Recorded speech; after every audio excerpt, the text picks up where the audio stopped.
Hello hi നമസ്കാരം. എല്ലാവർക്കും സുഖമാണെന്ന് വിചാരിക്കുന്നു.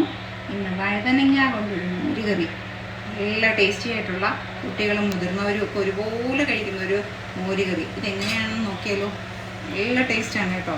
ഇത് മാത്രം മതി ഒരു പറ ചോറിന്.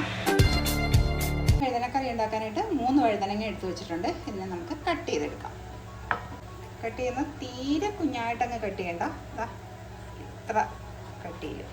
ആദ്യം ഒരു മസാല ഉണ്ടാക്കണം. വഴുതനയ്ക്ക് ആവശ്യമായിട്ടുള്ള പൊടികൾ ചേർക്കണം കേട്ടോ. എനിക്കിതിപ്പോൾ ഇത്ര വഴുതനേ ഉള്ളൂ.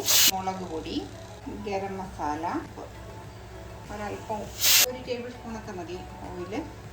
പിന്നെ വേണമെങ്കിൽ ആവശ്യത്തിന് വെള്ളവും കൂടി ചേർത്തിട്ട് ഇതിനെ മിക്സ് ചെയ്തെടുക്കണം. ഒരല്പം വെള്ളവും കൂടി ചേർത്തിട്ട് നമുക്ക് മിക്സ് ചെയ്തെടുക്കാം.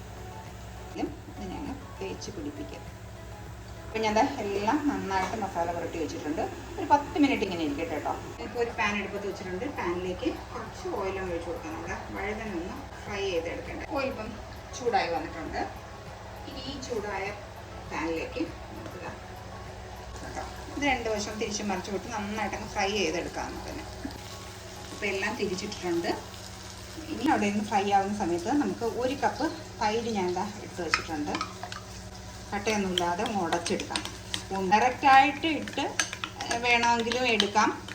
അതല്ല, ഇത് തൈരിനെ ഒന്ന് ചൂടാക്കിയിട്ട് എടുക്കുകയും ചെയ്യാം. ഒട്ടും വെള്ളം ചേർത്തിട്ടില്ല ഇതിലേക്ക് ഒരു 1/4 കപ്പ് വെള്ളം ചേർത്തിട്ട് ഈ തൈരുന്ന പാത്രത്തിന് ഒരു 1/4 കപ്പ് വെള്ളവും കൂടി ഞാൻ ചേർക്കുന്നുണ്ട്. എന്നിട്ട് നമുക്കിതിലേക്ക് ആവശ്യത്തിനുള്ള ഉപ്പങ്ങ് ചേർത്ത് കൊടുക്കാം. നമ്മൾ വഴുതനയിൽ ഉപ്പ് എടുത്തിട്ടുണ്ട്. തൈരിലുള്ള ഉപ്പ് മാത്രം ചേർത്താൽ മതി.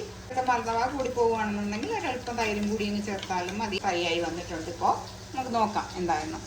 ഇത് നന്നായിട്ട് ഫ്രൈ ആയി വന്നിട്ടുണ്ട്.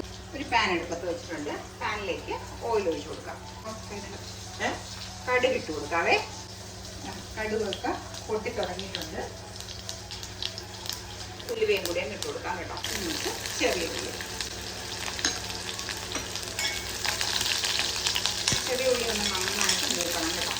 ഇരുമ്പിൻ്റെ ചട്ടിയായതുകൊണ്ട് അത് പെട്ടെന്ന് നന്നായി കിട്ടും.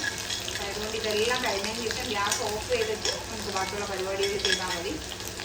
വയ്ക്കുക. പിന്നെ ഇരുമ്പിൻ്റെ ചട്ടി ആയതുകൊണ്ട് തീ നല്ല തീയിൽ കിടക്കുകയാണ്. അതുകൊണ്ടാണ് ഞാൻ ഗ്യാസ് ഓഫ് ചെയ്യുന്നത്. ഇപ്പം ഞാൻ ഓഫ് ചെയ്തിട്ടില്ല. ഇത് നന്നായിട്ട് ഒന്ന് മൂത്ത് വരട്ടെ. ഇരുന്നോട്ടെ. ഇത് ഞാനിപ്പോൾ ഗ്യാസ് അങ്ങ് ഓഫ് ചെയ്തിട്ടുണ്ട്. കാരണം തൈര് ചേർത്ത് കഴിഞ്ഞാൽ ആ ഗ്യാസ് നല്ല ചൂടിൽ കിടക്കുകയാണെങ്കിൽ തൈരങ്ങ് തിരിഞ്ഞു പോകും. അപ്പോൾ ഈ കറിവേപ്പില ഇട്ടിട്ട് അപ്പോൾ ഇതൊന്നിൻ്റെ ആ കാടിനി ഒന്നങ്ങ് കുറയും. എന്നാലും അടുത്ത് തന്നെ ഞാൻ വച്ച് വെക്കുവാണ്. നമ്മുടെ തൈര് ഉണ്ടല്ലോ ഒന്നും കൂടി നന്നായിട്ട് മിക്സ് ചെയ്തതിന് ശേഷം